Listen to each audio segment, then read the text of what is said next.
میاشتونه به وشي اوسني یاران دې خوشي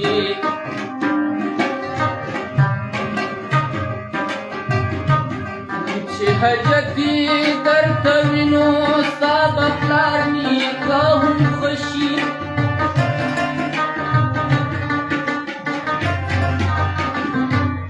کار چې خلاص شي داسې تښتي د لیندۍ نه لکه غشي